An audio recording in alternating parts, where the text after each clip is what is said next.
Am I? No, I'm not an alarmist. But I do worry that everything happened too quickly. They took the lid off and expected us all to be very careful. Now I have to say that in this town, Lewes, in East Sussex, and I'll repeat it, in the United Kingdom, has behaved reasonably well. Reasonably well. People haven't flocked to the restaurants. They haven't flocked to the pubs. They haven't flocked to the park. How many have flocked to the Brighton beaches? That's another story. But nonetheless, within our community, we've been reasonably sensible. But a lot of communities have not been sensible. A lot of people have not been able to restrain themselves from doing all the things they did before lockdown. And as a consequence, of course, we see the virus begin to spread a little. Hopefully, I'm in a safe place.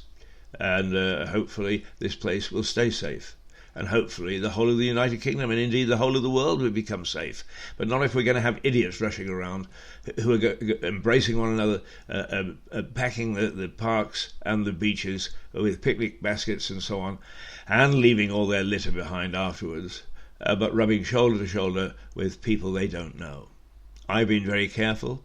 I've only dealt with and met people with my bubble.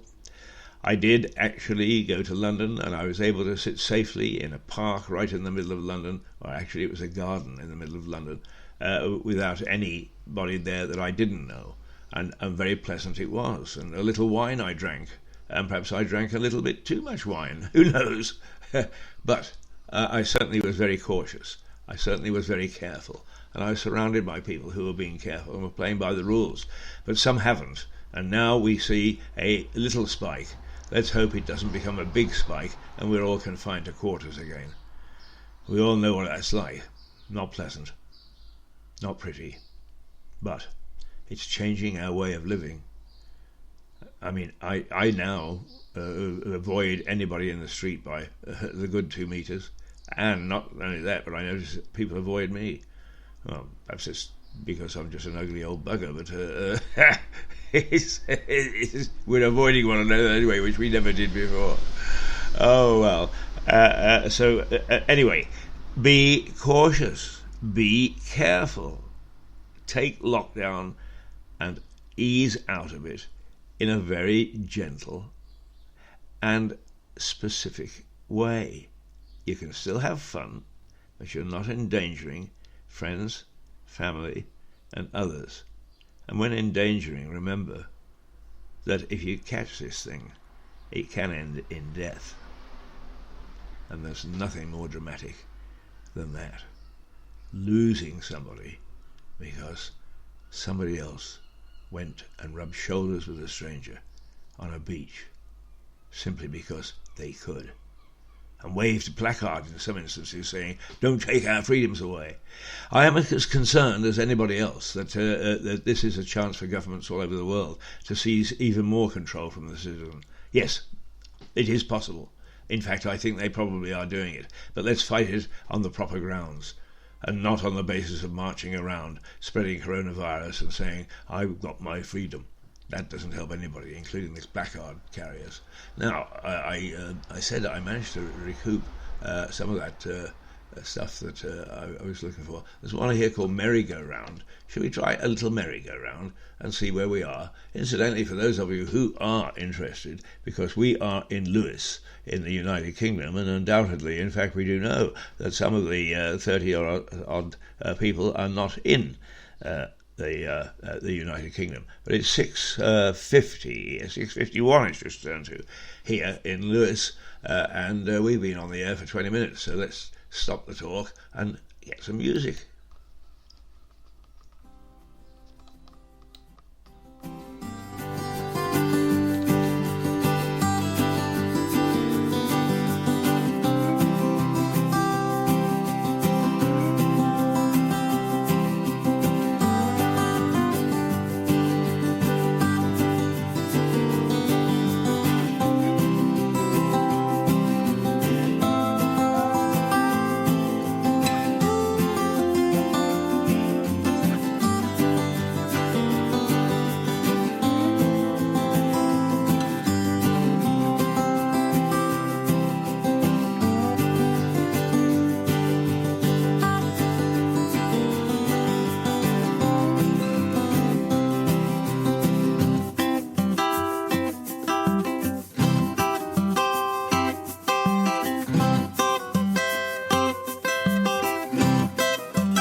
was a nice little merry-go-round. Yes, quite like that.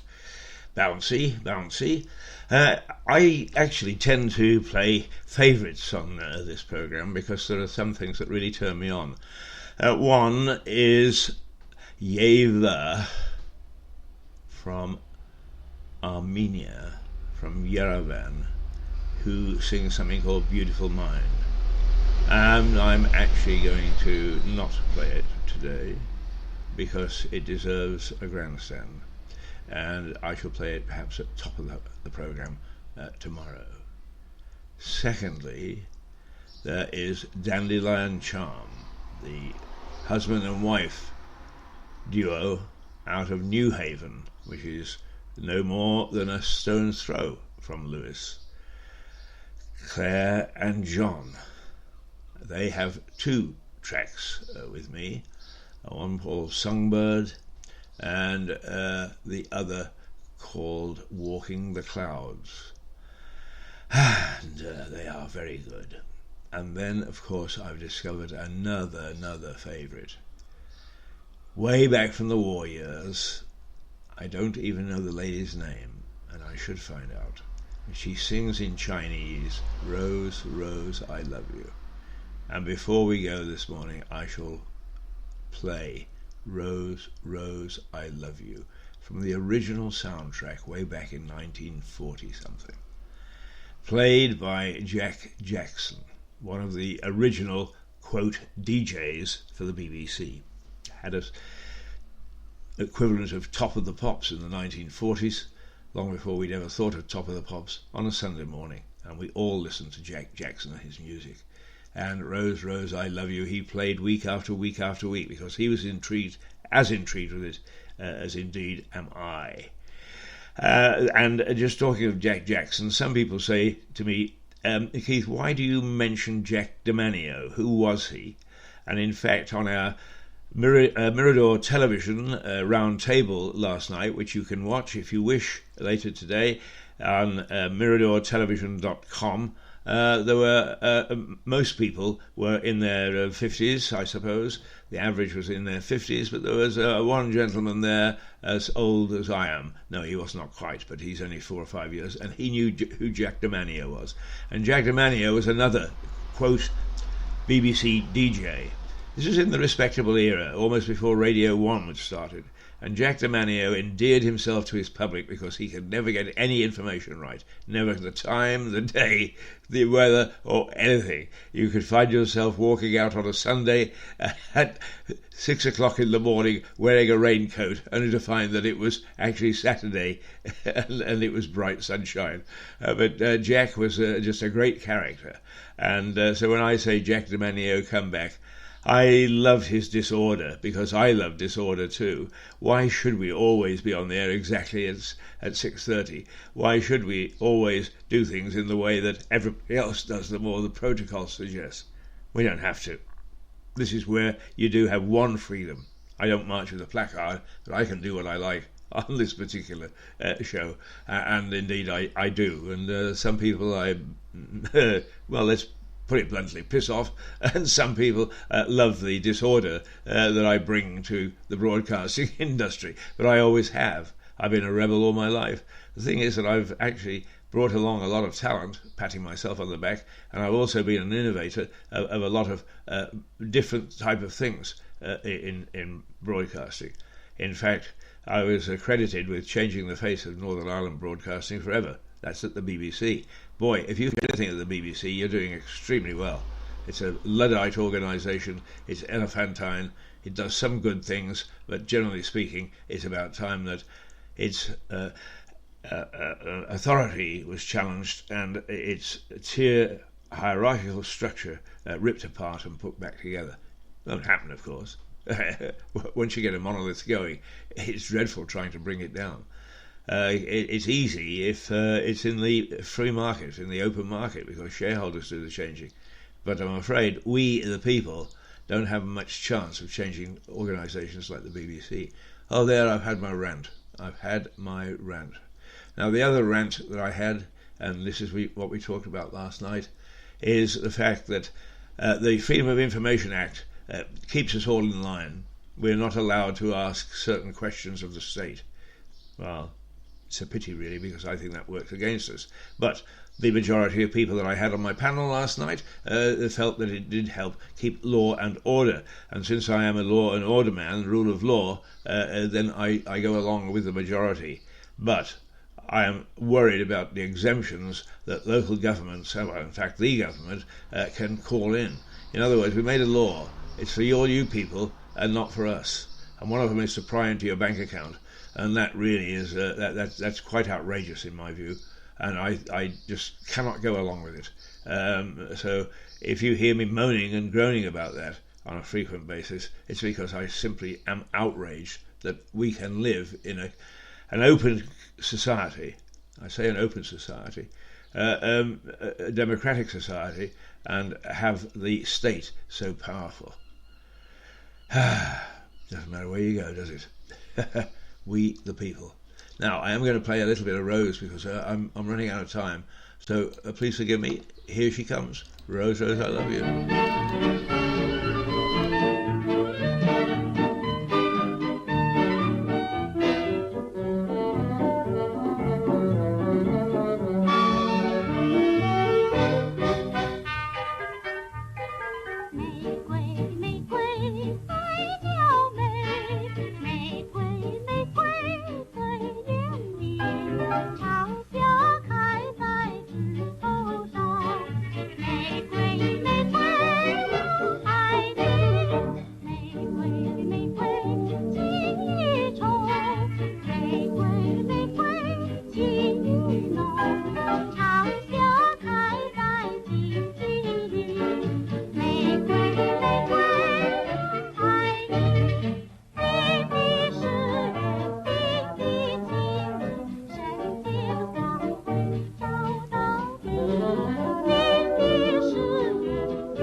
I make no apologies for playing that and loving it. He kept a whole nation full of spirit during the Second World War, and God bless her.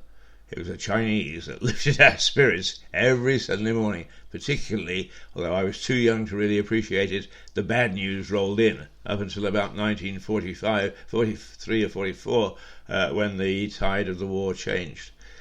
Oh, God bless you, Rose, and I'm glad that we can listen to you today. So that is actually me for the morning. Where the time goes, I have no idea. I'd also got a couple of other rants to undertake, but I've lost my time. It's gone. I've got to go. Oh, thank God, somebody whispered. Never mind.